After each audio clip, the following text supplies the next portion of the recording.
Hello, YouTube. It's Papa Jason with Life with Paul. It's kind of a rainy day, so Paul's in the house because he likes to roll in the mud. Something on my mind today. I hope this message is going to help somebody, maybe encourage somebody. Back in 2020, I started a new job. I was working nights at a kind of a factory type setting. So I took my bike to work. Got off work, it was like 3 o'clock in the morning. Well, I'm on the way home and I'm coming down the road and out comes that deer. I hit that deer.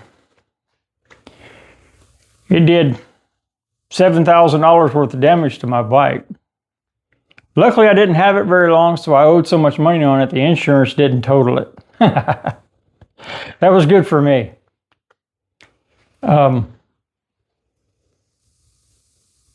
When that happened, I had the choice to push it for insurance to total it out and pay it off, or have them fix it. I chose and pushed for them to fix it, because if they did that, then I would get it back. It spent months and months in the shop getting work done, because during the 2020, part supplies were limited and hard to get, so there was a back order and a backlog of everything. You know what happened during that time during the pandemic. I purposely kept calling and checking on the status of my bike. I would call like once, in the beginning I would call like once every 2 weeks, and then as time went along, I was calling like every week, sometimes more than once a week. Not pushing them to hurry, though I really wanted them to hurry, but I was checking on the status of it. And then came the day I got a phone call that said they had everything done and everything ready for the bike, except for they didn't have the tank badges. They didn't have these right here, the Harley Davidson on the tank badge. My choice was I could pick it up and ride it like that until they had it, take it back, and then they'd put them on, or I could just let it sit there and wait. That was the day that I made a decision. A decision that I didn't know until later had huge, huge ramifications. And there was a reason for that decision. I told them on the phone, I'll be there tomorrow to get it. And I wasn't going to trailer it. I have friends that have trailers. I had a truck. My brother has a truck. Friends, they all have trucks. Easily I could have went down there, put it on a trailer, brought it home. I purposefully said, I'm going to have my wife take me down there, and I'm riding that bike home. And that decision, not knowing it or not fully realizing it at the time, was a lot bigger than just making a decision of, well, am I just going to trailer it or ride it? We all know real bikers ride, they don't trailer their bikes, but there's always a time when you have to trailer your bike. That being said, I fell off.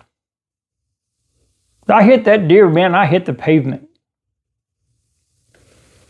Well, the hardest part about falling off is not the healing, because I wasn't really hurt. I pulled some muscles and that was about it. So I was okay.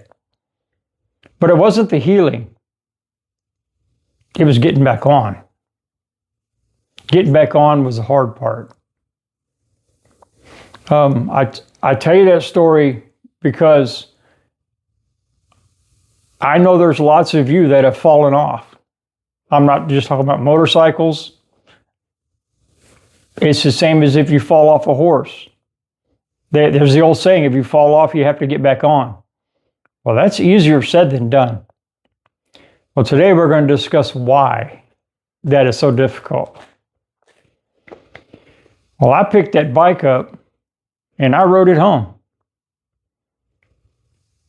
And when I got to the same town or close to the same town, I didn't go the exact same road, but when I got close to the area where I hit that deer, I was terrified. Don't ask me why, I was fine. I was not injured, I was not hurt, but I was terrified. And I rode through it. And I got the bike home and it was safe and nothing happened. Here comes the breakdown of why it's so hard to get back on. It's not hard to get back on because of the accident, because of the damage. That's not what makes it so hard to get back on. What makes it hard to get back on is what you tell yourself.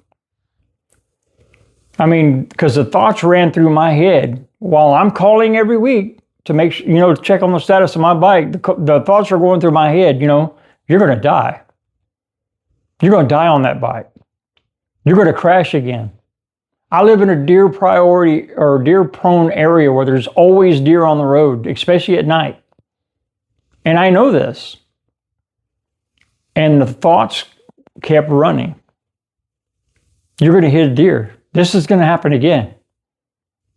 On the way home, when I started getting in that town, the first thought that came to my head is, you're not going to make it home. That's the thoughts, that's the things we tell ourselves. And that's what makes it so hard. But the decision I made when I talked to that insurance adjuster was, I want that bike fixed. And the only reason I wanted that bike fixed was because I was getting back on it. I didn't care what was happening. I didn't care the damage that happened to the bike. It could have been a lot worse for me, but it wasn't. And that wouldn't have mattered. I was getting back on. That part of my life was not going to stop and was not going to be held up by anything. I was getting on.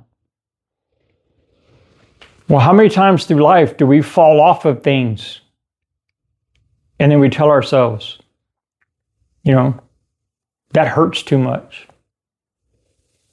I'm just going to be cheated on again. I'm just going to lose money if I invested in this business. How often do we tell ourselves that and we don't get back on? We can't sit on the sidelines of life. We can't just be a recluse from life. You have to get back on. And the hardest part of getting on is what you tell yourself. What do you tell yourself? I don't consider myself a motivational speaker of any kind or anything like that. But you have to motivate yourself to move forward. Because if you don't get on, you're sitting still. You have to move forward. To get past it, you have to move forward. If you stay standing still, you're right there still in it and you never grow. You never get past it. I have a friend, an acquaintance. He was a pastor of a church that I used to go to.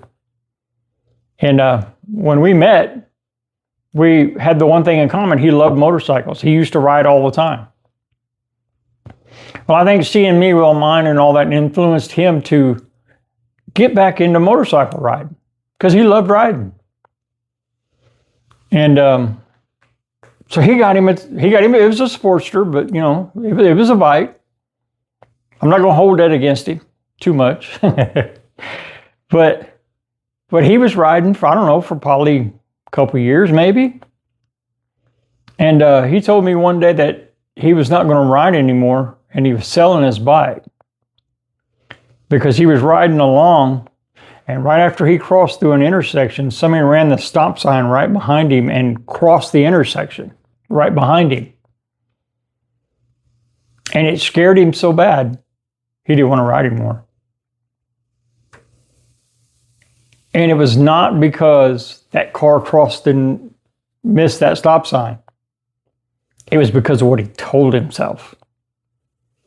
He told himself he was going to get in an accident. Somebody was going to kill him. He told himself, for my grandchildren, I'm going to get off the bike and not ride anymore. I can respect that, but I don't agree with that. I've got multiple health issues right now.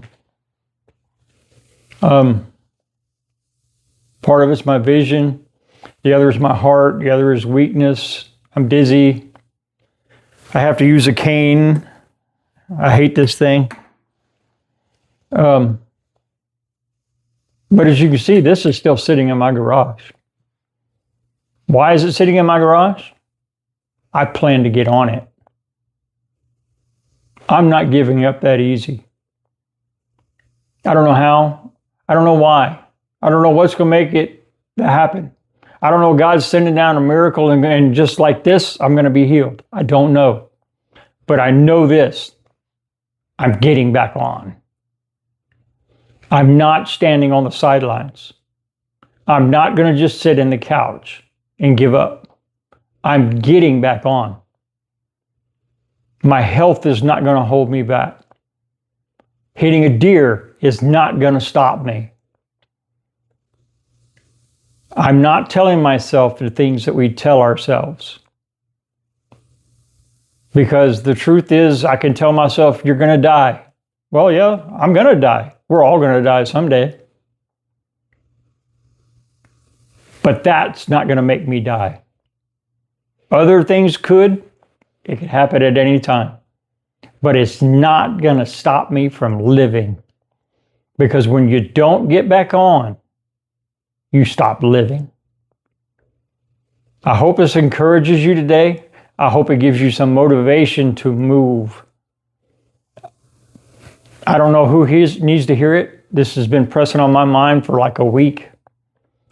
And my experience, especially being a Christian and being involved in a ministry, is when something is pressing on me like that, that means somebody needs to hear it. Hopefully it's through this video. Hopefully it's through YouTube. If this resonates with you, if you get anything from it, if you just enjoy it, please hit the like button. Share it with somebody who needs it. Because there is people out here who need to hear that message. Because right now they're standing still and life is passing them by. They need to get back on. Please subscribe to the channel. There's going to be more videos like this. I'm not a counselor. I'm not licensed in anything. I'm just an old retired truck driver, biker, Christian that owns a dog. I'm just a normal everyday guy like you. Like I said, please subscribe to the channel. Tune in for the next videos. Ring-a-ling that ding-a-ling, so you get notified when the next video comes out. I don't know how long they're going to be. We release videos on Monday and Friday. They're usually posted by 10 a.m. on Central Time, because I'm on Central Time, so that's the only time zone I can motivate in. So anyway, until the next video, watch for the life lessons, learn from the lessons, and be the best version of you the world has ever seen.